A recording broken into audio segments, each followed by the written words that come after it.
ಸಿಂಹಾಸನ ನಮ್ಮ ಹಾಸನ್ ಟಿವಿ ನ್ಯೂಸ್ಗೆ ಸ್ವಾಗತ. ನಾನು ನಂದಿನಿ. ಈಗ ಮುಖ್ಯಾಂಶಗಳು. ಸ್ವಚ್ಛತಾ ಟೆಂಡರ್ ಬಿಲ್ ಪಡೆಯುವ ವೇಳೆ ಲಂಚ ಕೊಡುವ ಇಬ್ಬರು ನಗರಸಭೆ ಅಧಿಕಾರಿಗಳು ಲೋಕಾಯುಕ್ತರ ಬಲೆಗೆ. ಓರ್ವ ಅಧಿಕಾರಿ ಪರ ನಗರಸಭೆ ಸದಸ್ಯರ ಬ್ಯಾಟಿಂಗ್. ಲಂಚ ಕೊಟ್ಟರು ಆರ್ಟಿಐ ಹಣ, ಶಾಲೆಗೆ ಅನುಮತಿ ಕೊಡ್ತಿಲ್ಲ. ಡಿಡಿಪಿಐ ಕಚೇರಿ ಎಫ್ಡಿಎ ಅಧಿಕಾರಿ ವಿರುದ್ಧ ಖಾಸಗಿ ಶಾಲೆ ಮಾಲೀಕ ಆಕ್ರೋಶ. ಜನವರಿ 11ರಂದು ಕಲಾಭವನದಲ್ಲಿ 10ನೇ ತರಗತಿ ವಿದ್ಯಾರ್ಥಿಗಳಿಗೆ ಕಾರ್ಯಾಗಾರ. ಯುವಿ ಸಚಿನ್ ಹೇಳಿಕೆ. ಹಾಸನಾಂಬೆ ಜಾತ್ರಾ ಮಹೋತ್ಸವದಲ್ಲಿ ನೀಡಿದ ಸ್ವಚ್ಛತಾ ಟೆಂಡರ್ ಬಿಲ್ ಪಡೆಯಲು ನಗರಸಭೆಗೆ ಬಂದಾಗ ಲಂಚ ಪಡೆಯುವಾಗ ನಗರಸಭೆ ಆಯುಕ್ತ ನರಸಿಂಹಮೂರ್ತಿ ಮತ್ತು ನಗರಸಭೆ ಸಹಾಯಕ ಕಾರ್ಯಪಾಲಕ ಕೆಆರ್ ವೆಂಕಟೇಶ್ ಲೋಕಾಯುಕ್ತ ಬಲೆಗೆ ಸಿಕ್ಕಿಬಿದ್ದ ಘಟನೆ ಗುರುವಾರ ಮಧ್ಯಾಹ್ನ ನಡೆದಿದೆ.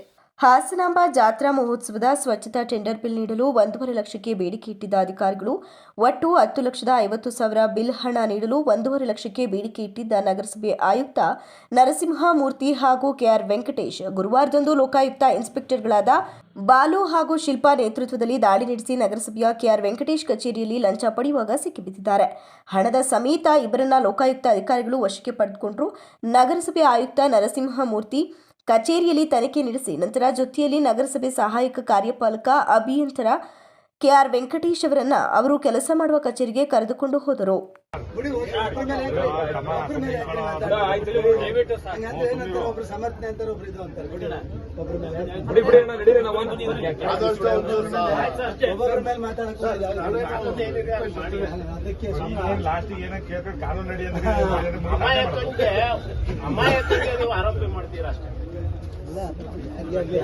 ಆರೋಪಿಗಳೆಲ್ಲ ಇದರಲ್ಲಿ ಅಮಾಯಕರಿಗೆ ಮಾತಾಡ್ಕೊಂಡು ಈ ವ್ಯವಹಾರ ಮಾಡಕ್ ಹೇಳ್ಬಿಡಿ. ತಮ್ಮ ಒಂದು ಸಲಹೆನ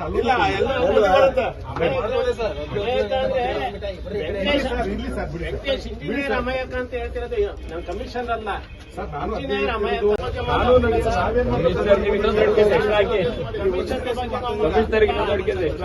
ನಿಮ್ಮೆಲ್ಲ ಕೌನ್ಸಿಲರ್ ನೀವ್ಯಾರು 3 ಜನ ಹೌದು ಸರ್. ನಾವು ಮಾಡ್ತೀವಿ, ನಿಮಗೆ ಮಾಹಿತಿ ನೀಡಿದ್ದೀವಿ. ಇಲ್ಲ ಮೇಡಮ್,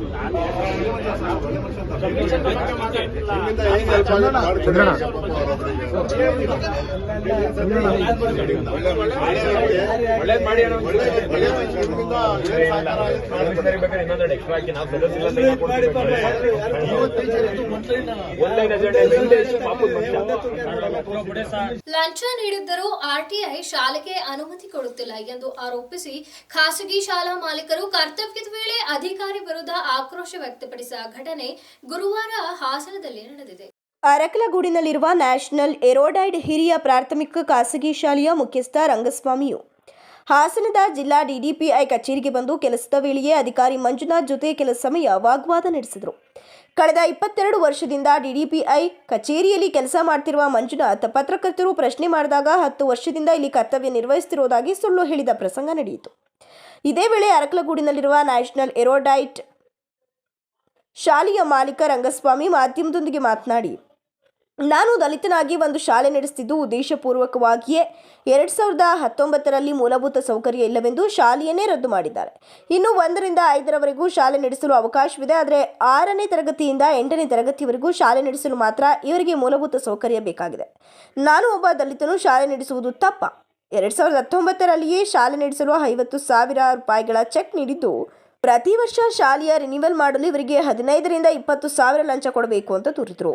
ಸಾರ್ವಜನಿಕ ಶಿಕ್ಷಣ ಇಲಾಖೆಯ ಪ್ರಥಮ ದರ್ಜೆ ಸಹಾಯಕ ಮಂಜುನಾಥ್ ಮಾತನಾಡಿ, ಅರಕಲಗೂಡು ಸಿಟಿಯಲ್ಲಿದ್ದ ಶಾಲೆಯನ್ನ ದೊಡ್ಡಮ್ಮಗೆ ರಸ್ತೆಗೆ ಶಾಲೆ ಶಿಫ್ಟ್ ಮಾಡಿಕೊಂಡಿದ್ದು, ಆದರೆ ಇದಕ್ಕೆ ಸರ್ಕಾರದಿಂದ ಅನುಮತಿ ಪಡೆಯಬೇಕು. ಯಾವ ಅನುಮತಿ ಪಡೆಯದೆ ವರ್ಗಾವಣೆ ಮಾಡುವಾಗಿಲ್ಲ. ಅನಿಲೇಷನ್ ಲ್ಯಾಂಡ್ ಇಲ್ಲ. ಅನುಮತಿ ಇದ್ದರೆ ಶಾಲೆ ನಡೆಸಲು ಅನುಮತಿ ಕೊಡ್ತೇವೆ. ಈ ವಿಚಾರವಾಗಿ ನಾನು ಯಾವ ಹಣ ಆತನಿಗೆ ಪಡೆದಿಲ್ಲ. ಎಲ್ಲವನ್ನ ಆನ್ಲೈನ್ ಮೂಲಕ ಇರೋದ್ರಿಂದ ಹಣ ಪಡೆಯುವುದಕ್ಕೆ ಬರೋದಿಲ್ಲ. ಆದ್ದರಿಂದಲೇ ತಾನಾಗಿಯೇ ರದ್ದಾಗಿದೆ ಅಂತ ತಿಳಿಸಿದರು. ಅಲಿಗೇಷನ್ ಅಲ್ಲ ಸರ್. ಈಗ ಮೊದಲು ನನಗೆ ಪರ್ಮಿಷನ್ ಕ್ಯಾನ್ಸಲ್ ಆಗಿರ್ತದೆ ಸರ್. ಇದನ್ನ ಮಾಡ್ಕೊಡಿ ಅಂತ ಹೇಳ್ಬಿಟ್ಟು ಅವ್ರ ಮನೆ ಹತ್ರ ಹೋಗಿ ನಾನು ಅಮೌಂಟ್ ಕೊಟ್ಟಿದ್ದೆ ಸರ್. 50,000 ಕೊಟ್ಟಿದ್ದೆ ಸರ್, ಕ್ಯಾಶ್ ಕೊಟ್ಟಿದ್ದೆ. ಈಗ ಚೆಕ್ ಮುಖಾಂತರ ಕೊಟ್ಟಿದ್ದೀರಾ? ಚೆಕ್ ಅದು ಆರ್ಟಿ ಅಮೌಂಟ್ ರಿಲೀಸ್ಗೆ ಕೊಟ್ಟಿದ್ದೆ ಸರ್. ಚೆಕ್ ಒಂದು ಚೆಕ್ HM ಚೆಕ್ ಇತ್ತು, ಹೆಡ್ ಮಾಸ್ಟರ್ ಚೆಕ್, ಆ ಚೆಕ್ ಕೊಟ್ಟಿದ್ದೆ ಸರ್. ಅಲ್ಲ, ಬಟ್ ನೀವು ಲಂಚ ಕೊಡೋದು ತಪ್ಪಾದ ಸರಿಗೆ ನಮ್ಮ ಸಂಸ್ಥೆಗೆ ಅಲ್ವಾ ಅಂತ ಹೇಳ್ಬಿಟ್ಟು ನಾವು ಒಂದು ಸ್ವಲ್ಪ ನಮ್ಮ ಸ್ಕೂಲ್ ಬಡ ಸ್ಕೂಲ್ ಅಲ್ವಾ ಅಂತ ಹೇಳ್ಬಿಟ್ಟು ಒಂದು ಸ್ವಲ್ಪ ಸಂಸ್ಥೆ ಉದ್ದಾರ ಆಗಲಿ ಅಂತ ಹೇಳ್ಬಿಟ್ಟು ನಾವು ಮಾಡ್ಕೊಂಡ್ರೆ ಈಗ ನನಗೂ ಅದಕ್ಕೂ ಸಂಬಂಧ ನಮ್ದು ಇಲ್ಲ ಸರ್. ಈಗ ಅವ್ರದ್ದು ಕ್ಲರ್ಕ್ ಬೇರೆ ಇದ್ರೆ ಅವ್ರದ್ದು ಅಂತ ಹೇಳಿ ಡಿಡಿಪಿಗೆ ಮೇಲೆ ಒಂದು ಸಂಸ್ಥೆ ಅಂತ ಹೇಳ್ತಿದ್ದಾರೆ. ಏನಾಗಬೇಕು ಅಂತ ಸರ್ ಈಗ ನಮ್ದು ಅದೇ ಸರ್ ಪರ್ಮಿಷನ್ ಕೊಡಿಸ್ಬೇಕು. ಒಂದು ಉದ್ದೇಶ 2 ವರ್ಷದ RTI ಮಾಡ್ಕೊಂಡಿಲ್ಲ, ಅದಕ್ಕೆ ಮತ್ತೆ ರಿನ್ಯೂವಲ್ ಮಾಡ್ಕೊಟ್ಟಿಲ್ಲ. ಎಲ್ಲ ಶಾಲೆಗಳು ರಿನ್ಯೂವಲ್ ಆಗಿದೆ, ನಮ್ಮ ಸಂಸ್ಥೆಗೆ ಒಂದು ರಿನ್ಯೂವಲ್ ಮಾಡ್ಕೊಟ್ಟಿಲ್ಲ. ಏನ್ ಮೂಲಭೂತ ಸೌಕರ್ಯ ಏನ್ ಮೂಲಭೂತ ಸರ್ ಮೂಲಭೂತ ಸೌಕರ್ಯ ಏನಂದ್ರೆ ಇವ್ರದ್ದು ಕುಡಿಯೋ ನೀರು, ಶೌಚಾಲಯ, ಆಟದ ಮೈದಾನ,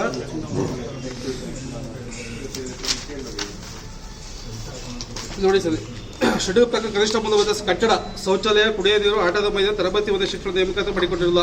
3 ವರ್ಷಗಳಿಂದ ಆಡಳಿತ ಲಕ್ಷ ಹಣ ಮಾಹಿತಿ ಪಡೆದುಕೊಂಡಿಲ್ಲ, ಅದಕ್ಕೆ ರದ್ದು ಮಾಡಿದ್ದಾರೆ. ಈಗ ಸರ್ 1 to 5ಗೆ ಕಟ್ಟಡ ಇದೆ, ಕುಡಿಯೋ ನೀರು ಇದೆ, ಶೌಚಾಲಯ ಇದೆ, ಎಲ್ಲ ಇದೆ. 6th to 7th ಮಕ್ಕಳಿಗೆ ಇರಲ್ಲ ಸರ್. ನಾಲ್ಕಿಲ್ಲ ಪ್ರಶ್ನೆ ಸರ್. ಎಲ್ಲ ಮಕ್ಕಳಿಗಿದ್ದಾಗ ಈ ಮಕ್ಕಳಿಗೆ ಇರಲ್ಲ ಸರ್. ಅದನ್ನ ಕೇಳ್ತಾರೆ ಸರ್. ಅದು ಆ ಉದ್ದೇಶಕ್ಕೆ ನಾನು ಮನೆ ಹತ್ರ ರದ್ದು ಮಾಡಿದ್ದಾರೆ. ಉದ್ದೇಶಪೂರ್ವಕವಾಗಿ ಸರ್. ಈಗ ನೀವು ಕೊಟ್ಟಿರೋದಕ್ಕೆ ಏನ್ ಸಾಕ್ಷಿ ಇದೆ ಅಂತ ಸರ್ ಸಾಕ್ಷಿ ಒಂದು ಚೆಕ್ ನಂಬರ್ ಇದೆ ನನ್ನ ಹತ್ರ. ಚೆಕ್ ಬರ್ಕೊಡಿ, HM ಚೆಕ್. ಅದು 2018 ಬರ್ಕೊಟ್ಟಿದೆ ಸರ್. ಚೆಕ್ ಅದು ಡ್ರಾ ಆಗಿದೆಯಾ ಸರ್? ಡ್ರಾ ಆಗಿದೆ ಸರ್. ಅದು ಅಮೌಂಟ್ ತಂದ್ಬಿಟ್ಟು ಇಸ್ಕೊಂಡು ಹೋಗಿ ಅಂತ ಹೇಳಿ ಕೊಟ್ಟಿದ್ದೀವಿ ಸರ್. ಅಮೌಂಟ್ ಕೊಟ್ಟಾಯ್ತಾಗ ಸರ್ ಅಮೌಂಟ್ ಕೊಟ್ಟಿಲ್ಲ ಸರ್ ಅವಾಗ. ಈಗ ಇನ್ನೂ ಕೊಟ್ಟಿಲ್ಲ. ಅದು 50,000 ಮನೆ ತಗೊಂಡೋಗಿ ಕೊಟ್ಟೆ ಸರ್ ನಾನು. ಮನೆಗೆ ಕೊಟ್ಟರೆ ಇನ್ನೂ 50,000 ಕೊಡಬೇಕು. ಈಗ ಅಮೌಂಟ್ ಇದು ಮಾಡಿಲ್ಲ ಸರ್. ಅವಾಗ 2018 2019 ರದ್ದು ಆಯ್ತಲ್ಲ, ಅವಾಗ ಏನು ಈಗ ಕೊಟ್ಟಿಲ್ಲ ಸರ್. ಅವಾಗ ಕೊಟ್ಟಿದ್ದೆ 2019 ಕೊಟ್ಟಿದ್ದೆ ಇವತ್ತು ಬಂದ್ರಿ ಸರ್. ಮೇಲ್ಮನೆಯಲ್ಲ ಸಲ್ಲಿಸಿದೆ ಸರ್. ನಮ್ದು RTI ಅಮೌಂಟ್ ಇವತ್ತು ಬಹುದವರ ಬಂದು ಕೇಳ್ಕೊಂಡು ಹೋಗಿದ್ದೆ, ಆಗಲ್ಲ ಅಂತ ಹೇಳಿ ಕಳಿಸಿದ್ರು. ಇವತ್ತು ರಿನ್ಯೂವಲ್ ಬಂದಿದೆ ಸರ್. ನಾನು 1 to 5th ರಿನ್ಯೂವಲ್ ಆಗಬೇಕಾಗಿತ್ತು, ಅದು ರಿನ್ಯೂವಲ್ ಮಾಡಿಸ್ಕೊಂಡು ಹೋಗೋದಂತ ಬಂದಿದೆ. RTI ಅಮೌಂಟ್ ಅಪ್ಲಿಕೇಶನ್ ಹಾಕಬೇಕಾಗಿತ್ತು. RTI ಅಪ್ಲಿಕೇಶನ್ ಹಾಕಿದ್ರು ರಿಜೆಕ್ಟ್ ಮಾಡಾಕ್ತಾರೆ. ಒಂದು 10,000 ರಿಜೆಕ್ಟ್ ಮಾಡ್ತಾರೆ. ಎಲ್ಲ ಶಾಲೆಗಳು ಬೇಗ ಅಪ್ರೂವಲ್ ಕೊಡ್ತಾರೆ, ನಮ್ಮ ಶಾಲೆ ಮಾತ್ರ 10,000 ರಿಜೆಕ್ಟ್ ಮಾಡಕ್ಕೆ. ಸರ್ ಮುಂದೆ ಏನ್ ಮಾಡ್ಬೇಕು ಅಂತಿದ್ದೀರಿ ಈಗ? ಸರ್ ಮುಂದೆ ಇದ್ರ ಕಾನೂನು ಮುಖಾಂತರ ಹೋರಾಟ ಮಾಡ್ತೀವಿ ಸರ್. ನಮಗೆ ಅನ್ಯಾಯವಾಗಿದೆ. ಸಾಕ್ಷಿಗಳು ಹೆಂಗ್ ಹುಡುಕ್ತಾರೆ ಇದಕ್ಕೆ? ನಾನು ಚೆಕ್ ಕೊಟ್ಟಿದ್ದಿದೆ. ಅವ್ರದ್ದು ರೆಕಾರ್ಡ್, ಕಾಲ್ ರೆಕಾರ್ಡ್ ಅಂದ್ರೆ ಫೋನ್ ರೆಕಾರ್ಡ್ ಆಗಿದ್ದು, ಅದು ಫೋನ್ ಫ್ಲಾಶ್ ಆಗಿದೆ ಸರ್. ಅದು ನಾನು ತೆಗೆಸ್ಬಿಟ್ಟು ರೆಕಾರ್ಡ್ ಇದ್ರೆ ನಿಮ್ಗೆ ಲಭ್ಯತೆ ಮಾಡ್ತೀನಿ ಸರ್. ಫೋನ್ ಫ್ಲಾಶ್ ಆಗ್ಬಿಟ್ಟಿದೆ. ಟೋಟಲ್ ಅಮೌಂಟ್ ಎಷ್ಟು ಬರಬೇಕು ಸರ್? ಟೋಟಲ್ ಹೋದ ವರ್ಷದ್ದು 5 ಲಕ್ಷ ಬರ್ಬೇಕು ಸರ್. 16 ಮಕ್ಕಳು, 34 ಮಕ್ಕಳು ಇದ್ದಾರೆ. ಅದನ್ನು ಅಪ್ರೂವಲ್ಗೆ ಅದು ರಿನ್ಯೂವಲ್ ಮಾಡ್ಕೊಟ್ಟಿಲ್ಲ. ರಿನ್ಯೂವಲ್ ಹಾಕಿದ್ರೆ ರಿಜೆಕ್ಟ್ ಮಾಡಾಕಿದ್ರು. ಸಾರಿ, ಅಲ್ಲೇ ಇದ್ದಾರೆ. ಅರ್ಕಲ್ಗೋಡ್ ಸಿಟಿಗೆ ಸ್ಯಾಂಕ್ಷನ್ ಮಾಡಿಕೊಂಡು 1 7 ನಡೀತಾ ಇತ್ತು. ಸೊ ಆನಂತರ ಅರ್ಕಲ್ಗೋಡ್ ಸಿಟಿಯಿಂದ 8ಗೆ ದೊಡ್ಡಮಗ್ಗೆ ರೋಡ್ಗೆ ಶಾಲೆ ಶಿಫ್ಟ್ ಮಾಡ್ಕೊಂಡಿದ್ದಾರೆ. ಶಾಲೆ ಶಿಫ್ಟ್ ಮಾಡ್ಕೊಳ್ಳಿಕ್ಕೆ ಸರ್ಕಾರದ ಅನುಮತಿ ಬೇಕು ಸರ್. ಅನುಮತಿ ಬೇಕಾದ್ರೆ ವಿತೌಟ್ ಪರ್ಮಿಷನ್ ಮಾಡಂಗಿಲ್ಲ. ಸೊ ಅವಾಗ ನಾವು DDP ಕೂಡ ಪ್ರಪೋಸಲ್ ಕೊಡಿಯಪ್ಪ ಅಂತ ಹೇಳಿ ಕೇಳಿದ್ವಿ. ಇವರು ಅಲಿನೇಷನ್ ಆಗಿರತಕ್ಕಂಥ ಲ್ಯಾಂಡ್ ಕೊಡಬೇಕು, ಲ್ಯಾಂಡನ್ನು ಕೊಟ್ಟಿಲ್ಲ. ಅಲ್ಲಿ ಕೊಟ್ಟರೆ ವಿತೌಟ್ ಪರ್ಮಿಷನ್ ಸರ್ಕಾರ ಆದೇಶ ವಿರುದ್ಧವಾಗಿ ನೋಂದಣಿ ಮಾಡ್ಕೊಂಡು ಶಿಫ್ಟ್ ಮಾಡ್ಕೊಂಡಿದೆ ಸರ್. ಶಿಫ್ಟ್ ಮಾಡಿದಂಥ ಶಾಲೆಗಳಿಗೆ ಸರ್ಕಾರದ ಅನುಮತಿ ಆದಮೇಲೆ RTI ದುಡ್ಡು ಕೊಡಲಿಕ್ಕೆ ಮತ್ತು ಮಾನ್ಯತೆ ನವೀಕರಣ ಅಷ್ಟೇ. ಶಾಲೆ ಶಿಫ್ಟ್ ಆದ ನಂತರ ಸರ್ಕಾರದ ಅನುಮತಿ ತಗೋಬೇಕು. ಅನುಮತಿ ತಗೊಂಡ್ಮೇಲೆ ನಾವು ಅದನ್ನ ಹೊಸದಾಗಿ ರಿಜಿಸ್ಟ್ರೇಷನ್ ಮಾಡಿ ಅನುಮತಿ ಕೊಡ್ತೀವಿ. ಇಲ್ಲ ಸರ್. ಆಮೇಲೆ ಸರ್ ಇಲ್ಲ ನೋಡಿ, ಅವರಲ್ಲಿ 19 ವರ್ಷ ಶಿಫ್ಟ್ ಮಾಡಿ ವಿತೌಟ್ ಪರ್ಮಿಷನ್ ಶಿಫ್ಟ್ ಮಾಡ್ಕೊಂಡ್ಮೇಲೆ RTI ದುಡ್ಡು ನಾವು ತಗೊಳ್ಳಿಕ್ಕೆ ಬರೋದೇ ಇಲ್ಲ ಆನ್ಲೈನಲ್ಲಿ. ಸೊ ಆನ್ಲೈನ್ ಅವ್ರು ಕೊಟ್ಟಾಗ ನಾವು ಆಟೋಮೆಟಿಕ್ ಆಗಿ ಆ ಶಿಫ್ಟಿಂಗ್ ಅನುಮತಿ ಇಲ್ಲದಿರೋದ್ರಿಂದ ಆನ್ಲೈನಲ್ಲಿ ಯಾವುದೇ ಪೇಮೆಂಟ್ಗಳನ್ನ ಇದು ಮಾಡಲಿಕ್ಕೆ ಅಂಗೀಕರಿಸೋಕ್ಕೆ ಅವಕಾಶ ಇದೆ ನಿಯಮದಲ್ಲಿ. ಸೊ ಹಾಗಾಗಿ ಆಟೋಮೆಟಿಕ್ ಅವರು ಡಿಒನ ಒಂದ್ಸಲ ಹಾಕಿದ್ದಾರೆ. ಸೊ ಶಿಫ್ಟಿಂಗ್ ಆದರೂ ಕೂಡ ಆಗಬೇಕಂತ DDP ಅವರು ಆರ್ಡರ್ ಮಾಡೋದು. DDP ಅವರು ಈ ಆದೇಶವನ್ನು ವಿತೌಟ್ ಪರ್ಮಿಷನ್ ಸ್ಯಾಂಕ್ಷನ್ ಮಾಡಿ ಅವರು ಶಿಫ್ಟ್ ಮಾಡ್ಕೊಂಡಿದ್ದರಿಂದ ಹಿಂದಿನ DDP ಅವರು ಆದೇಶವನ್ನು ರದ್ದುಪಡಿಸಿದ್ದಾರೆ.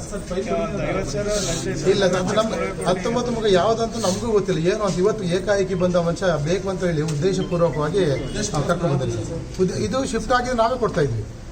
ಮತ್ತೆ ಅನುಮತಿ ತೊಗೊಂಡಿದ್ದೀವಿ. ಮತ್ತು ನಾವು ಕೂಡ ಹಿಂದಿನ DDP ಒಂದ್ಸಲ ಅಲ್ಲಿ ಹೋದರೆ ಸ್ಥಳ ಪರಿಶೀಲನೆ ಬಂದ ಫೈಲ್ ಕೊಡಪ್ಪ ಅಂತ ಅಲಿನೇಷನ್ ಮಾಡಿಸ್ಬಿಟ್ಟು ಮಾಡ್ಕೊಡ್ತೀವಿ ನಾವು ಅಂತ ಹೇಳಿ ಬಂದು ಯಾರು ಹೋಗಿ ಪಾರ್ಟಿಸಿಪೇಟ್ ಮಾಡಿದಾಗಲೂ ಕೂಡ ಅವರು ಫೈಲ್ ಕೊಡಲಿಲ್ಲ ಶಿಫ್ಟಿಂಗ್ ಆಗಲಿಕ್ಕೆ. ಶಿಫ್ಟಿಂಗ್ ಆಗದೆ ಇದ್ದಾಗ ಸರ್ RTI ದುಡ್ಡು ಕೊಡೋ ಪ್ರಶ್ನೆ ಇಲ್ಲ ಸರ್. ಇಲ್ಲ ಸರ್, ನಮ್ಗೆ ಏನು ಗೊತ್ತಿಲ್ಲ. ನಮ್ಗೇನು ಗೊತ್ತಿಲ್ಲ ಸರ್. ನಮ್ಗೇನು ಗೊತ್ತಿಲ್ಲ. DDP ಆಫೀಸ್ ವಿರುದ್ಧ ಭ್ರಷ್ಟಾಚಾರದ ಆರೋಪ ಮೊನ್ನೆ DDP ಸೇರಿದಂಗೆ ಏನು ಇಲ್ಲ ಸರ್ ನೋಡಿ. ಇಲ್ಲ ಸರ್, ಅಲ್ಲ ಈ ವಿಚಾರದಲ್ಲಿ ಹಿಂದಿನ DDP ಅವರು ಆದೇಶ ರದ್ದುಪಡಿಸಿದ್ದಾರೆ. ಆದೇಶ ರದ್ದುಪಡಿಸಿ ಆದ್ಮೇಲೆ ಇವರು ನೋಡೋಕೆ ಯಾವುದಕ್ಕೋಸ್ಕರ ರದ್ದುಪಡಿಸಿದ್ದಾರೆ? ಮೇಲ್ಮನೆಗೆ ಹೋಗ್ಬೇಕು. ಮೇಲ್ಮನೆಗೆ ಹೋಗಿ ಅವ್ರನ್ನ ಕೇಳಿ ಅಂತ ಹೇಳಿದ್ರು, ಕಮಿಷನ್ ಹತ್ರ ಹೋಗಿ ನೀವು ಅಂತ ಹೇಳಿ. ಇವ್ರು ಕಮಿಷನ್ ಹತ್ರ ನೀವು ಹೋಗಿಲ್ಲ, ಮಾಡಿಲ್ಲ, ಇದು ಮಾಡಿಲ್ಲ ಸರ್. ಇವು ಸರ್ಕಾರ ಆದೇಶ ಪ್ರಕಾರ ವಿರುದ್ಧವಾಗಿ ಶಿಫ್ಟ್ ಮಾಡ್ಕೊಂಡಿವೆ. ಕರೆಕ್ಟಾಗಿ ಅಲಿನೇಷನ್ ಮಾಡಿಸ್ಕೊಂಡು ಆದೇಶವನ್ನು ಕೊಟ್ಟು ಫೈಲ್ ಕೊಟ್ಟಿದ್ರೆ ಸರ್ಕಾರ ಆದೇಶದಲ್ಲಿ ಆಗ್ತಿತ್ತು. ಇಲ್ಲೂ ಕೂಡ ರದ್ದುಪಡಿಸೋ ಅವಶ್ಯಕತೆ ಇರಲಿಲ್ಲ. ನೀವು ಮಾತಾಡಿದ್ದು ಲಂಚ ತಗೊಂಡಿರೋದು ರೆಕಾರ್ಡ್ ಇದೆ ಅಂತ ಹೇಳ್ತಾರಲ್ಲ? ನನ್ನ ಹತ್ರ ಗೊತ್ತಿಲ್ಲ ಸರ್. ನಾನು ಮಾತೇ ಆಡಿಲ್ಲ. ಮತ್ತು ಅವ್ನು ಇಷ್ಟವರೆಗೂ ಬಂದು ನಾನು ಹೇಳ್ತಾ ಇದ್ವಿ ಆಸ್ ಎ ಬ್ರದರ್ ಥರ, ತಗೊಂಬರಪ್ಪ ಅಲಿನೇಷನ್ ತಗೊಂಬಾರೆ, ಹೋಗಿ ಮಾಡಿಸ್ಕೊ, ಬೇಗ ಮಾಡಿಸ್ಕೊಬರಪ್ಪ ಅಂತೇಳಿ. ಇವತ್ತು ಯಾಕೆ ಬಂದಿದ್ದಾರೋ, ಯಾರು ಕುಮ್ಮಕ್ಕಿಂದ ಬಂದಿದ್ದಾರೋ ಕಚೇರಿಯಲ್ಲಿ ಕೆಲವು ಜನಗಳಿದ್ದಾರೆ, ಬಹುಶಃ ಅವರಿಂದ ಬಂದಿರಬಹುದು ಸರ್. ಅಷ್ಟು ಬಿಟ್ಟರೆ ಸರ್ಕಾರ ಆದೇಶ ನಾನು ಯಾರು ಸರ್ ಮಾಡಲಿಕ್ಕೆ ಸರ್. ಶಿಫ್ಟಿಂಗ್ ಕೂಡ ವಾಪಸ್ ಹಾಕಿ ಸರ್. ಅಲಿನೇಷನ್ ಆಗಿರ್ಬೇಕು ಸರ್ಕಾರ ಆದೇಶ ಪ್ರಕಾರ. ಆ ಲ್ಯಾಂಡ್ ಅಲಿನೇಷನ್ ಆಗಿರಬೇಕು. ಮತ್ತು 1ರಿಂದ 8ನೇ ತರಗತಿ ಬಂದರೆ ಅಲ್ಲಿ 14 ಕೊಠಡಿಗಳಿರಬೇಕು ಅಂತಿದೆ ಸರ್. ಸೊ ಹಿಂದಿನ DDP ಅವರು ಜವರೇಗೌಡರು ಕೂಡ ಹೋಗಿದ್ರು. ಹಾಸನದ ಹಾಸನಾಂಬ ಕಲಾಕ್ಷೇತ್ರದಲ್ಲಿ ಜನವರಿ 11ರಂದು 10ನೇ ತರಗತಿ ಓದುತ್ತಿರುವ ವಿದ್ಯಾರ್ಥಿಗಳು ಪರೀಕ್ಷೆ ಹೇಗೆ ಎದುರಿಸುವುದು ಎಂದು ಒಂದು ದಿನದ ಕಾರ್ಯಾಗಾರವನ್ನು ಹಮ್ಮಿಕೊಳ್ಳಲಾಗಿದೆ ಎಂದು ಹಾಸನದಲ್ಲಿ Rotary Club of Hassan Royal ಅಧ್ಯಕ್ಷ ಯುವಿ ಸಚಿನ್ ತಿಳಿಸಿದರು. ಪತ್ರಿಕಾಗೋಷ್ಠಿಯಲ್ಲಿ ಗುರುವಾರ ಮಾತನಾಡಿ Rotary Club of Hassan Royal ಇವರ ಸಂಯುಕ್ತಾಶ್ರಯದಲ್ಲಿ ಜನವರಿ 11ರಂದು ಕಲಾಭವನದಲ್ಲಿ ಪರೀಕ್ಷೆ ಎದುರಿಸುವುದು ಹೇಗೆ ಎನ್ನುವುದರ ಕುರಿತು 10ನೇ ತರಗತಿಗಳ ವಿದ್ಯಾರ್ಥಿಗಳಿಗೆ ಕಾರ್ಯಾಗಾರವನ್ನು ಬೆಳಗ್ಗೆ 10 ಗಂಟೆಗೆ ಹಮ್ಮಿಕೊಳ್ಳಲಾಗಿದೆ. ಪ್ರೇರಕ ಭಾಷಣಕಾರರಾಗಿ ಚೇತನ್ ರಾಮ್ ಅವರು ಪರೀಕ್ಷೆಯನ್ನು ಸಂಭ್ರಮಿಸೋಣ ಎಂಬ ಧ್ಯೇಯದೊಂದಿಗೆ 10ನೇ ತರಗತಿಯ ವಿದ್ಯಾರ್ಥಿಗಳಿಗೆ ತಿಳುವಳಿಕೆ ಮಾತನ್ನ ಹೇಳಲಿದ್ದಾರೆ. ಯಾವುದೇ ಭಯವಿಲ್ಲದೆ ಧೃತಿಗೆಡದೆ ಹಾಗೂ ಸಮಯವನ್ನು ಯಾವ ರೀತಿಯಲ್ಲಿ ಒಂದೊಂದು ವಿಭಾಗಗಳಿಗೆ ವಿಂಗಡಿಸಿಕೊಳ್ಬೇಕು ಎನ್ನುವುದರ ಕುರಿತು ಈ ಕಾರ್ಯಾಗಾರವನ್ನು ಏರ್ಪಡಿಸಲಾಗಿದೆ ಅಂತ ತಿಳಿಸಿದರು. ಇದು ಉದ್ದೇಶ ಏನಂತಂದ್ರೆ 10ನೇ ತರಗತಿ ಮಕ್ಕಳಿಗೆ ಪರೀಕ್ಷೆಯನ್ನು ಹೇಗೆ ಎದುರಿಸುವುದು ಅನ್ನೋದು ಮುಖ್ಯ ಉದ್ದೇಶವನ್ನು ಇಟ್ಕೊಂಡು, ಅಂದ್ರೆ ಪರೀಕ್ಷೆಗೆ ಹೇಗೆ ಪ್ರಿಪೇರ್ ಆಗಬೇಕು. ಅಂದ್ರೆ ತುಂಬಾ ಮಕ್ಕಳು ಪರೀಕ್ಷೆ ಅಂದ್ರೆ ಸ್ವಲ್ಪ ಹೆದರಿಕೆ ಬರುವಂತ ಸಂದರ್ಭಗಳು ಇರುತ್ತೆ. ಹಾಗಾಗಿ ಅವರಿಗೆ ಹೇಗೆ ನಾವು ಪರೀಕ್ಷೆಯನ್ನು ಎದುರಿಸಬೇಕು ಅಂತೇಳಿ ನಮ್ಮ ಇದರಿಂದ ಮೈಸೂರಿಂದ ಚೇತನ್ ರಾಮ್ ಅಂತೇಳಿ ಅವರು ಅಂತಾರಾಷ್ಟ್ರೀಯ ತರಬೇತಿದಾರರಾಗಿರ್ತಾರೆ. ಅವ್ರನ್ನ ನಾವು ಕರೆಸಿ ಕಳೆದ 7 ವರ್ಷದಿಂದ ನಾವು ಅವ್ರನ್ನೇ ಕರೆಸಿ ಈ ಕಾರ್ಯಕ್ರಮವನ್ನು ಮಾಡ್ತಾ ಇದ್ದೇವೆ. ಈ ಸಲನೂ ಕೂಡ ಅವ್ರನ್ನ ಕರೆಸಿ ಇಲ್ಲಿ ಕಾರ್ಯಕ್ರಮವನ್ನು ನಡೆಸ್ಕೊಡ್ತಾ ಇದ್ದೀವಿ. ಸೊ ಇದಕ್ಕೆ ಎಲ್ಲ ಸರ್ಕಾರಿ, ನಮ್ಮ ಉದ್ದೇಶ ಬಂದು ಸರ್ಕಾರಿ ಸ್ಕೂಲಿಗೆ ನಾವು ಮೇನ್ ಆದ್ಯತೆಯನ್ನು ಕೊಟ್ಟಿದ್ದೇವೆ. ಹಾಗೆ ಅದ್ರ ಜೊತೆಗೆ ಅಂದರೆ ಅಲ್ಲಿರೋಂಥ 1300 ಸೀಟ್ಸ್ ಅಂದರೆ 1300 ಸೀಟು ವ್ಯವಸ್ಥೆ ಮಾಡಲಿಕ್ಕೆ ಒಂದು ಅವಕಾಶವನ್ನು ಕಲಾಭವನಲ್ಲಿ ಮಾಡಿಕೊಟ್ಟಿರೋದ್ರಿಂದ ಒಂದು 700-800 ಸರ್ಕಾರಿ ಸ್ಕೂಲ್ ಮಕ್ಕಳು ಆಗ್ತಾರೆ. ಇನ್ನು ಉಳಿದ ಇದಕ್ಕೆ ಸ್ವಲ್ಪ ಪ್ರೈವೇಟ್ ಸ್ಕೂಲ್ ಅಂದರೆ ಖಾಸಗಿ ಸ್ಕೂಲ್ಗಳನ್ನ ನಾವು ಆಯ್ಕೆ ಮಾಡಿಕೊಂಡು ಅವ್ರನ್ನೂ ಕೂಡ ಇನ್ವೈಟ್ ಮಾಡ್ತಾ ಇದ್ದೀವಿ ಈ ಕಾರ್ಯಕ್ರಮಕ್ಕೆ. ಅಂದರೆ ಮೇನ್ ಉದ್ದೇಶ ಬಂದು ಮಕ್ಕಳಿಗೆ ಒಳ್ಳೇದಾಗಲಿ ಅನ್ನೋ ಒಂದು ಉದ್ದೇಶದಿಂದ ಈ ಕಾರ್ಯಕ್ರಮವನ್ನು ಹಮ್ಮಿಕೊಂಡು ನಾವು ನಡೆಸ್ಕೊಂಡು ಬರ್ತಾ ಇದ್ವಿ. ಅದಕ್ಕೆ ನಾವು ಎಲ್ಲ ರೀತಿಯಾದಂಥ ಅಂದರೆ ಬಿ ಒ ಮೇಡಮ್ ಕಡೆಯಿಂದನೂ ನಾವು ಇದಕ್ಕೆ ಒಂದು ಪರ್ಮಿಷನ್ ಅನ್ನು ತಗೊಂಡಿರ್ತೀವಿ. DC ಮೇಡಮ್ ಕಡೆಯಿಂದನೂ ಒಂದು ಪರ್ಮಿಷನ್ ಅನ್ನು ತಗೊಂಡು ಈ ಕಾರ್ಯಕ್ರಮವನ್ನು ನಡೆಸ್ಕೊಡ್ತಾ ಇದ್ದೀವಿ.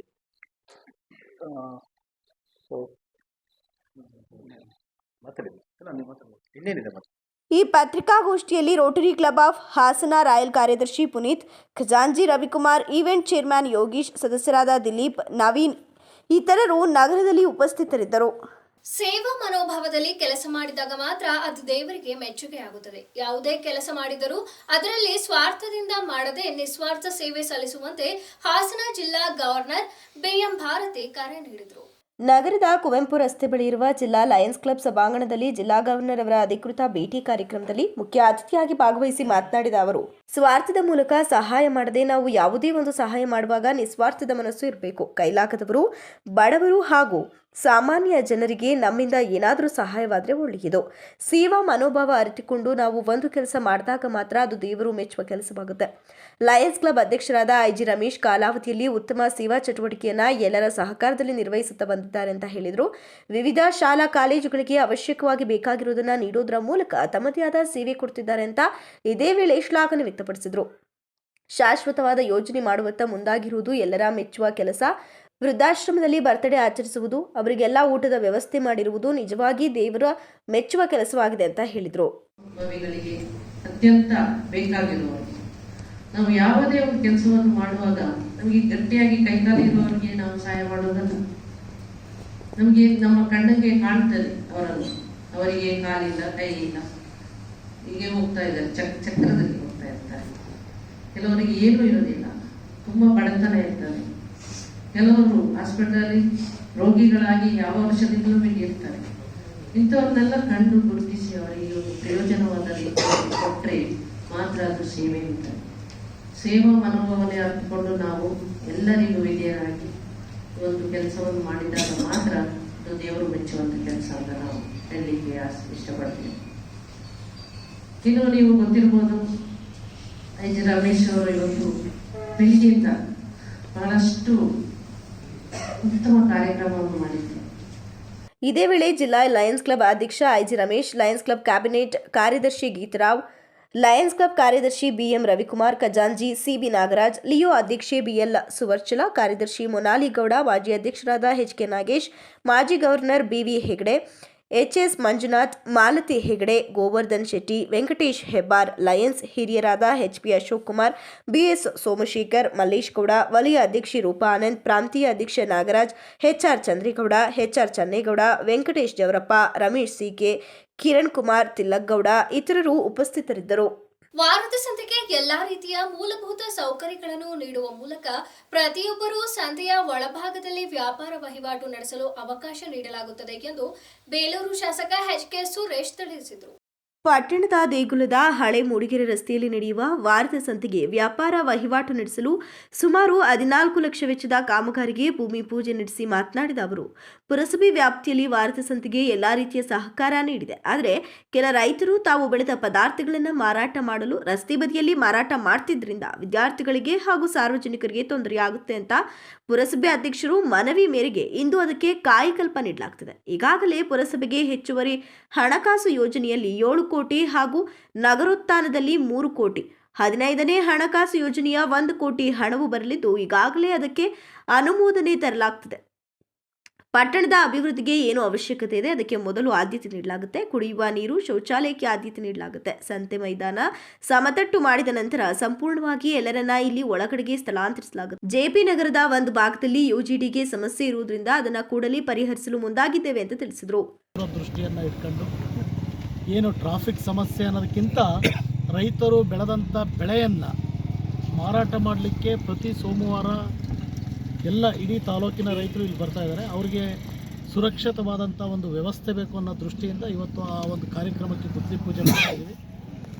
ಇವತ್ತೇನು ಸುಮಾರು 14 ಲಕ್ಷದ ವೆಚ್ಚದಲ್ಲಿ ಇವತ್ತು ಸಂತೆಯನ್ನು ಅಭಿವೃದ್ಧಿಪಡಿಸ್ತಕ್ಕಂಥ ಕೆಲಸ ಆಗ್ತಾಯಿದೆ.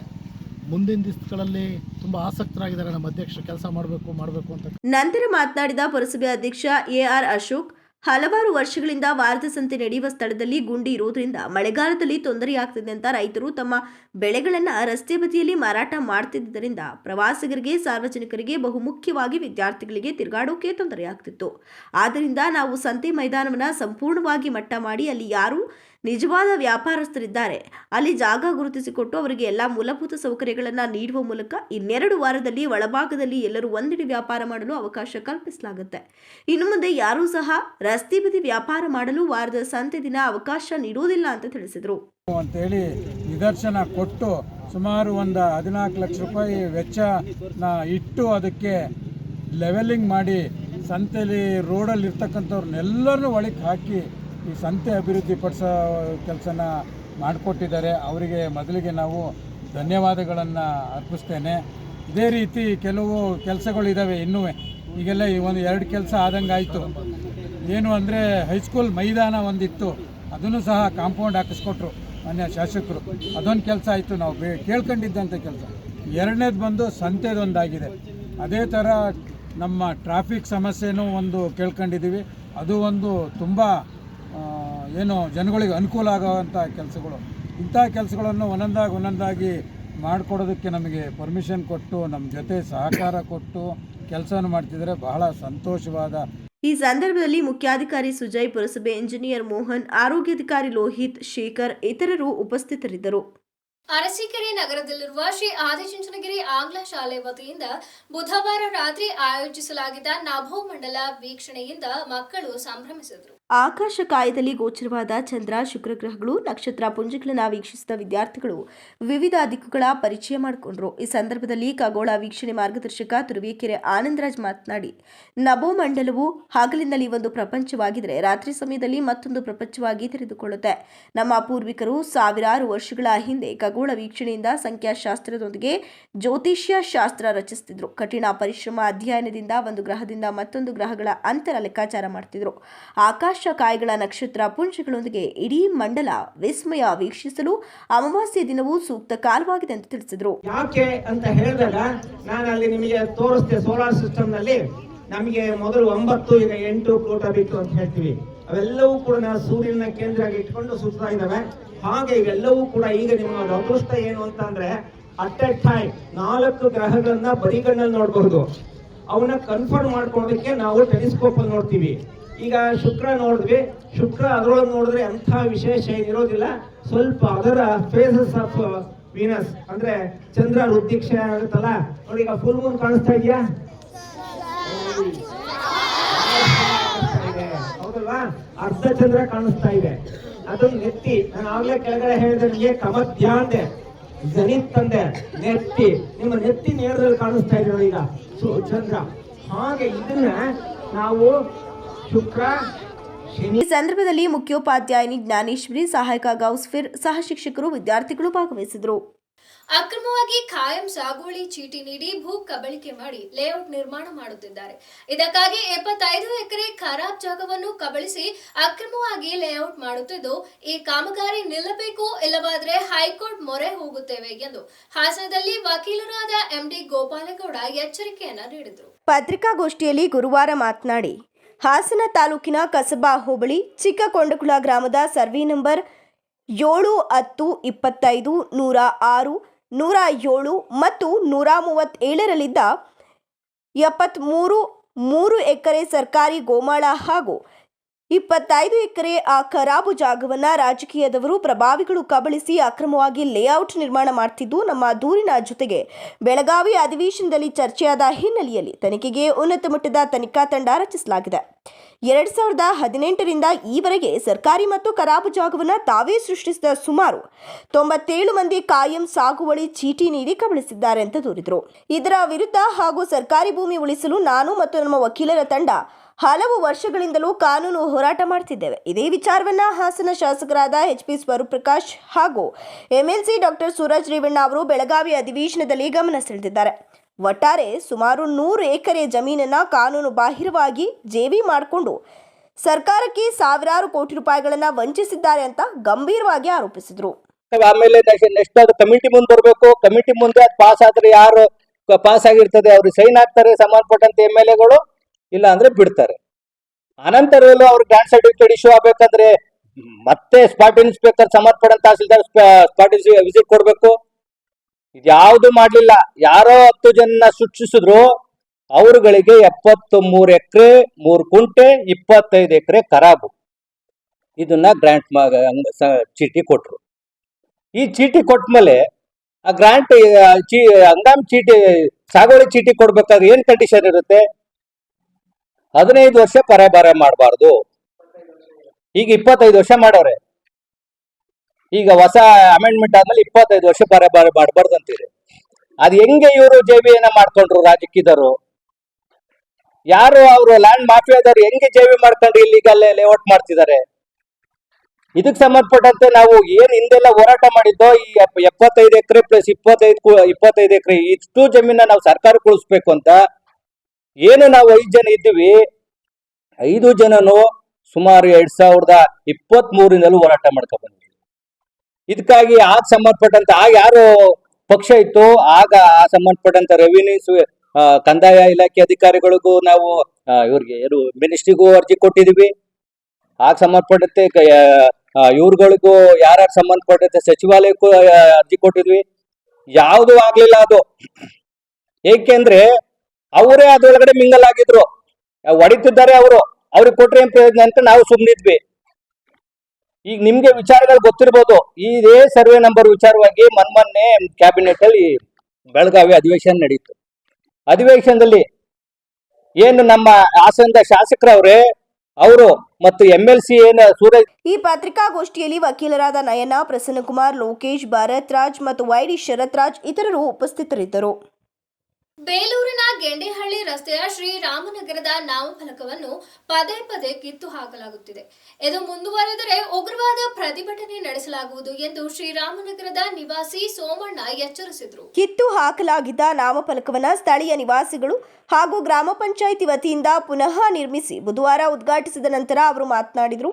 ನಾಮಫಲಕವನ್ನು ಕಿತ್ತು ಹಾಕಿದ್ದವರು ನಮ್ಮ ಬೀದಿಯ ಸ್ಥಳೀಯ ನಿವಾಸಿ ಎಂಬುದನ್ನು CC ಕ್ಯಾಮೆರಾಗಳ ಮೂಲಕ ಖಚಿತಪಡಿಸಿಕೊಳ್ಳಲಾಗಿದೆ. ಇವರು ಒಬ್ಬ ಸರ್ಕಾರಿ ನೌಕರರಾಗಿದ್ದು ತೊಂದರೆ ಕೊಡಬಾರದು ಎಂಬ ದೃಷ್ಟಿಯಿಂದ ಸುಮ್ಮನಿದ್ದೇವೆ. ಮುಂದೆ ಇದೇ ಕೆಲಸವನ್ನ ಮತ್ತೆ ಮಾಡಿದರೆ ಪೊಲೀಸ್ ಠಾಣೆಯಲ್ಲಿ ಪ್ರಕರಣವನ್ನು ದಾಖಲಿಸಿ ಅವರ ವಿರುದ್ಧ ಪ್ರತಿಭಟನೆ ನಡೆಸಲಾಗುತ್ತೆ ಅಂತ ತಿಳಿಸಿದರು. ಎಲ್ಲರೂ ನಮಸ್ತೆ, ನನ್ನ ಹೆಸರು ಸೋಮಶೇಖರ್ ಅಂತ. ನಾವು ಇದೇ ಬೇಲೂರಿನ ಹನುಮಂತನಗರದ 2ನೇ ಹಂತದ ಶ್ರೀರಾಮನಗರ ವಾಸಿಗಳು. ನಾವು 2 ವರ್ಷದಿಂದ ನಮ್ಮ ಬೀದಿಗೆ ಶ್ರೀರಾಮನಗರ ಅಂತೇಳಿ ಎಲ್ಲ ಒಗ್ಗಟ್ಟಿನಿಂದ ಒಂದೇ ಒಮ್ಮತದಿಂದ ನಾವು ಹೆಸರಿಟ್ಟಿದ್ವಿ. ಯಾರೋ ಕಿಡಿಗೇಡಿಗಳು ಆ ಬೋರ್ಡ್ ಕಿತ್ಕೊಂಡು ಹೋಗಿದ್ರು. ನಾವು ಸುಮಾರು ಒಂದು ಸ್ವಲ್ಪ ದಿನ ಕಾದ್ವಿ, ವಿಡಿಯೋಗೆಲ್ಲ ಇನ್ಫಾರ್ಮ್ ಮಾಡಿದ್ವಿ, ಯಾರು ನಮಗೇನು ಅಪ್ಲೈ ಮಾಡಲಿಲ್ಲ. ಆಮೇಲೆ ನಮ್ಮ ಸನ್ಮಾನ್ಯ ಶಾಸಕರಾದ ಉಳ್ಳಳ್ಳಿ ಸುರೇಶ್ ಅಣ್ಣವ್ರನ್ನ ನಾವು ರಿಕ್ವೆಸ್ಟ್ ಮಾಡ್ಕೊಂಡಾಗ ಪಾಪ ಅವರೇ ತಾವೇ ಮುಂದೆ ನಿಂತಿದ್ದು ಪಿ ಡಿ ಒ ಹೇಳಿ ಅವ್ರ ಸಿಬ್ಬಂದಿ ವರ್ಗದಿಂದ ನಮ್ಮ ಏನು ಗ್ರಾಮ ಪಂಚಾಯತಿ ಸಿಬ್ಬಂದಿ ವರ್ಗದಿಂದ ಸಪೋರ್ಟ್ ಮಾಡಿ ನಮಗೆ ಬೋರ್ಡ್ ಹಾಕ್ಸ್ಕೊಟ್ಟಿದ್ದಾರೆ. ನಾವು ಎಲ್ಲ ನಮ್ಮ ಬೀದಿ ಪರವಾಗಿ ಅವರಿಗೆ ನಾವು ಕೃತಜ್ಞತೆ ಹೇಳ್ತೀವಿ. ಇದೇ ವೇಳೆ ಸ್ಥಳೀಯ ನಾಗರಿಕರಾದ ವೆಂಕಟೇಶ್, ಅರ್ಬನ್ ಬ್ಯಾಂಕ್ ಅಧ್ಯಕ್ಷ ಚಂದ್ರಶೇಖರ್, ಕೋಟಿಗನಹಳ್ಳಿ ನಾಗಣ್ಣ, ರವಿ, ಭರತ್, ಶರತ್, ಲೋಕೇಶ್ ಇತರರು ಉಪಸ್ಥಿತರಿದ್ದರು. ವಿದ್ಯಾರ್ಥಿಗಳು ಕಲಿಕೆಯ ಸಂದರ್ಭದಲ್ಲಿ ತಮಗೆ ಎದುರಾಗುವ ಪಠ್ಯ ಹಾಗೂ ಪಠ್ಯೇತರ ಚಟುವಟಿಕೆಗಳ ಬಗ್ಗೆ ತರಗತಿಯಲ್ಲಿಯೇ ಶಿಕ್ಷಕರನ್ನು ಪ್ರಶ್ನಿಸುವ ಗುಣವನ್ನು ಬೆಳೆಸಿಕೊಳ್ಳಬೇಕು ಎಂದು ಖ್ಯಾತ ವಿಮರ್ಶಕ ಡಾಕ್ಟರ್ ಎಚ್.ಎಸ್. ಸತ್ಯನಾರಾಯಣ್ ಬೇಲೂರಿನಲ್ಲಿ ಕರೆ ನೀಡಿದರು. ಪಟ್ಟಣದ ಸಮೀಪದಲ್ಲಿನ ಗುರುಕುಲ ಎಜುಕೇಷನ್ ಟ್ರಸ್ಟ್ ಯುನೈಟೆಡ್ ಅಕಾಡೆಮಿ ಆಂಗ್ಲ ಮಾಧ್ಯಮ ಶಾಲೆಯಲ್ಲಿ ಹಮ್ಮಿಕೊಂಡ ನಲಿವು ವಾರ್ಷಿಕೋತ್ಸವ ಸಮಾರಂಭದಲ್ಲಿ ಮಾತನಾಡಿದ ಅವರು, ಪ್ರಸಕ್ತ ದಿನಗಳಲ್ಲಿ ಮಕ್ಕಳಿಗೆ ಕೌಟುಂಬಿಕವಾಗಿ ಸಿಗುವ ತಂದೆ ತಾಯಿ, ಅಜ್ಜ ಅಜ್ಜಿಯ ಅಂತಃಕರಣ ಪ್ರೀತಿ ಕಾಲ ಕಳೆದಂತೆ ಮಾಯವಾಗ್ತಿದೆ. ಇದರಿಂದಲೇ ಇಂದು ಮೌಲ್ಯಗಳ ಕುಸಿತವಾಗ್ತಿದೆ. ಮಕ್ಕಳನ್ನ ಶಾಲೆಗೆ ಕಳಿಸಿದ್ರೆ ಸಾಕು ಅಂತ ಜವಾಬ್ದಾರಿಯಿಂದ ನುಣುಚಿಕೊಳ್ಳುವ ಪೋಷಕರು ತಮ್ಮ ಮಕ್ಕಳ ವ್ಯಾಸಂಗ, ಅವರ ಕಾರ್ಯ ಚಟುವಟಿಕೆಗಳ ಬಗ್ಗೆ ಕನಿಷ್ಠ ಆಲೋಚನೆ ಇಲ್ಲದಿರುವುದು ನಿಜಕ್ಕೂ ಸದೃಢ ಸಮಾಜಕ್ಕೆ ಮಾರಕವಾಗಲಿದೆ ಅಂತ ತಿಳಿಸಿದರು. ಕಾತರದಿಂದ ಕಾಯ್ತಾ ಇದ್ದೀರಾ. ನಾನು ಜಾಸ್ತಿ ಹೊತ್ತು ಮಾತಾಡೋದಿಲ್ಲ. ಎಲ್ಲರಿಗೂ ಹೊಸ ವರ್ಷದ ಶುಭಾಶಯವನ್ನು ಹೇಳ್ತಾ, ಇತ್ತೀಚೆಗೆ ತಾನೇ ನಮ್ಮ ಸತ್ಯನಾರಾಯಣ್ ಸರ್ ಮತ್ತು ರಾಜೇಗೌಡ ಸರ್ ಹೇಳ್ದಂಗೆ ದಯವಿಟ್ಟು ಪೋಷಕರು ಸ್ವಲ್ಪ ಸಿಟ್ಟನ್ನು ಕಡಿಮೆ ಮಾಡಿಕೊಳ್ಳಿ. ನಿಮ್ಮಲ್ಲಿ ಕಳಕಳಿಯ ಮನವಿ ನಂದಿದು. ಇವತ್ತಿನ ಆಧುನಿಕ ಜಗತ್ತಲ್ಲಿ ನಿಮ್ಮ ಕಚ್ಚಾಟದಿಂದ ಅದು ನಿಮ್ಮ ಮಕ್ಕಳ ಮೇಲೆ ಪ್ರಭಾವ ಬೀರ್ತಾ ಇದೆ. ಮಕ್ಕಳು ಸಹ ಸಣ್ಣದಕ್ಕೂ ಸಹ ಸಿಡುಕಿನ ಸ್ವಭಾವವನ್ನು ಮಾಡ್ತಾ ಇದ್ದಾವೆ. ಇದು ಎಲ್ಲಿ ಕಂಟ್ರೋಲ್ ಆಗಬೇಕಂತಂದ್ರೆ ನಿಮ್ಮ ಮನೆಗಳಲ್ಲಿ. ಮೊದಲು ನಿಮ್ಮ ಮನೆಗಳಲ್ಲಿ ಕಂಟ್ರೋಲ್ ಆದಾಗ ಶಾಲೆಯಲ್ಲಿ ಮಗು ಶಿಕ್ಷಣವನ್ನು ಪರಿಪೂರ್ಣವಾಗಿ. ಕ್ಷೇತ್ರ ಶಿಕ್ಷಣಾಧಿಕಾರಿ ರಾಜೇಗೌಡ ಮಾತನಾಡಿ, ಮನುಷ್ಯ ಹುಟ್ಟುತ್ತಾ ವಿಶ್ವಮಾನವ, ಬೆಳೆಯುತ್ತಾ ಅಲ್ಪಮಾನವ ಅಂತ ರಾಷ್ಟ್ರಕವಿ ಕುವೆಂಪು ಹೇಳಿದಂತೆ ಅಲ್ಪಮಾನವನನ್ನ ವಿಶ್ವಮಾನವನಾಗಿ ರೂಪಿಸುವುದು ಶಿಕ್ಷಣವಾಗಿದೆ. ಆದರೆ ಪೋಷಕರು ತಮ್ಮ ಮೇಲೆ ಯಾವುದೇ ಜವಾಬ್ದಾರಿ ಇಲ್ಲ ಎನ್ನುವುದನ್ನು ಸರಿಯಿಲ್ಲ. ಪೋಷಕರೇ ನಿತ್ಯ ಮೊಬೈಲ್ನಲ್ಲಿ ಕಾಲ ಕಳೆದರೆ ಮಕ್ಕಳ ಗತಿ ಏನಾಗಬೇಕಾಗಿದೆ?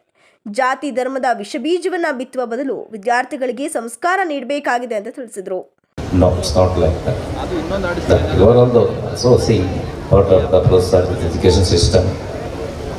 See, out of 24 hours that your child will be here just for 7 hours or 6 hours. The rest 17 hours.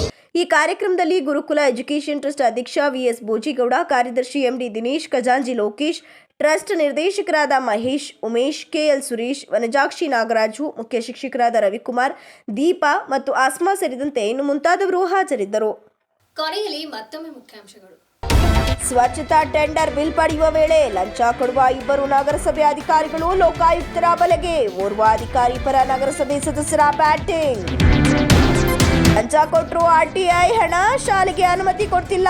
DDPI ಕಚೇರಿ ಎಫ್ಡಿಎ ಅಧಿಕಾರಿ ವಿರುದ್ಧ ಖಾಸಗಿ ಶಾಲೆ ಮಾಲೀಕ ಆಕ್ರೋಶ. ಜನವರಿ 11ರಂದು ಕಲಾಭವನದಲ್ಲಿ 10ನೇ ತರಗತಿ ವಿದ್ಯಾರ್ಥಿಗಳಿಗೆ ಕಾರ್ಯಾಗಾರ. ಯುವಿ ಸಚಿನ್ ಹೇಳಿಕೆ.